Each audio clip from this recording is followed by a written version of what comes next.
আসসালামু আলাইকুম রহমতুল্লাহি ওয়া সম্মানিত দর্শক শ্রোতা, চলে আসলাম আরেকটি ভিডিও নিয়ে। আপনারা সকলেই অবগত আছেন যে কিছুদিন আগেই রাসূল সাল্লাল্লাহু আলাইহি সাল্লামকে নিয়ে পরিচয়পূর্ণ এবং কটূক্তিমূলক বক্তব্য দিয়েছেন ভারতের এক কুলাঙ্গার পুরোহিত।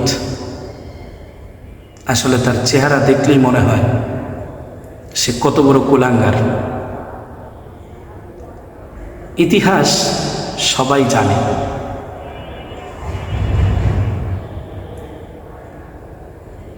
এবং তার সাথে সাই দিয়েছেন আরেকজন কুলাঙ্গার।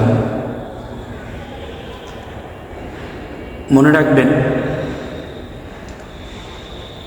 যারাই আমার ভিডিওটি দেখছেন, মুসলমান হলো হজরত ওমর বিন খাত্তাবের বংশধর, মুসলমান হলো হজরতে আলী রাদিয়াল্লাহু তাআলা আনহুর বংশধর, মুসলমান হলো হজরতে আমির হামজার বংশধর।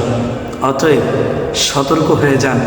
একবার যদি মুসলমান জেগে যায়, একবার যদি মুসলমান জেগে ওঠে, তাহলে আপনাদের যেই হিন্দু ধর্মত্ববাদী যারা উগ্রবাদী আছেন, তারা পালিয়েও যেতে পারবেন না। মনে রাখবেন, বিশ্বের মুসলমান যাদের মধ্যে ওমরের রক্ত বইতেছে, যাদের মধ্যে আলী রাদিয়াল্লাহু তাআলা আনহুর রক্ত বইতেছে, যাদের মধ্যে আমির হামজা রাদিয়াল্লাহু তাআলা আনহুর রক্ত বইতেছে, তাদেরকে খেপিয়েন না। দেখবেন আগুনে পুড়ে সরকার হয়ে যাবেন। কাকে নিয়ে কুরুচিপূর্ণ কথা বলছেন? যিনি হলেন পুরো বিশ্বের সৃষ্টি জগতের মানব জাতির সমস্ত সৃষ্টির আইডল। তার চরিত্রের মধ্যে দাগ দিতে চাচ্ছেন, শাক দিয়ে মাছ ডাকতে চাচ্ছেন। অনতিবিলম্বে ভারত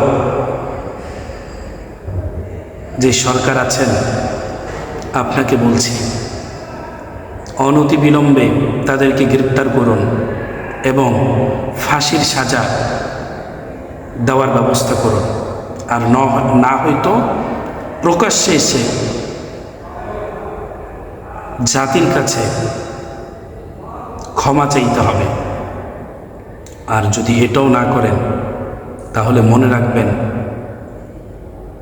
যে আগুন নিয়ে আপনারা খেলছেন, সে আগুন যদি একবার ধাউ ধাউ ধাউ ধাউ করে জ্বলে উঠে পুরে ছাই হয়ে যাবেন, কিচ্ছুই করতে পারবেন না। রাসূলকে নিয়ে কটূক্তিমূলক কথা বলেন। আল্লাহ পাক রব্বুল আলামিন ওয়ালিদ ইবনে মুগীরাকে নিজে গালি দিয়েছেন, উতুল্লিম বা'দা যালিকা জালিম। রাসূল, আপনি বলেন, সে তো জারজ, সে পিতৃহীন, তার পিতার কোনো ঠিকানা নাই। সে কোন পিতার সে সেটা জানে না। যদিও ওয়ালিদ ইবনে মুগীরা অনেক ধন সম্পদের মালিক ছিল, রাসূল সাল্লাল্লাহু আলাইহি সাল্লাম তাকে এই কথা বলার পরে সে তার মার কাছে গিয়ে যখন বললেন যে মুহাম্মদ সাল্লাল্লাহু আলাইহি সাল্লাম তো মিথ্যা বলতে পারেন না, দেখেন সেও রাসূলকে নিয়ে কটূক্তি করে নাই, সে শুধু রসুলকে নিয়ে উপহাস করেছেন, যে রসুল কোরআন থেকে কিচ্ছা কাহিনী বলতেছেন, এরকম উপহাস করেছেন, যার কারণে আল্লাহ পাক তাকে জারজ সন্তান হিসেবে আখ্যায়িত করেছেন। এবং তার মাও স্বীকার গিয়েছে যে সে জারজ। অতএব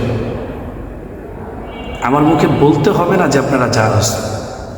আপনাদের বাবা মার ঠিকানা নাই, মাতা পিতার ঠিকানা নাই, তা আপনারা কি সেটা আপনারা নিজেরাই জানেন।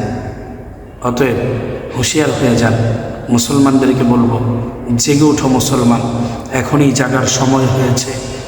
রুখো সমস্ত উগ্রবাদী ওই বাতিলদেরকে, যারা রাসূল করিম সাল্লাল্লাহু আলাইহি সাল্লামের বিরুদ্ধে নেমেছে, যারা রাসূলকে নিয়ে কটূক্তি করবে তাদের কোনো নিস্তার নাই। কতল করো তাদেরকে, কারণ যতক্ষণ পর্যন্ত কতল না করবে ততক্ষণ পর্যন্ত রাসূল করিম সাল্লাল্লাহু আলাইহি সাল্লামের ভালোবাসা অর্জন করতে পারবে না। যদি রাসূলের ভালোবাসা থাকে অবশ্যই জেগে উঠো, ইনশাআল্লাহ এই অপশক্তি বিতাড়িত হবে। আল্লাহ পাক আমাদের সকলকে ঈমানি শক্তি দান করুক। সকলে বলি আমিন।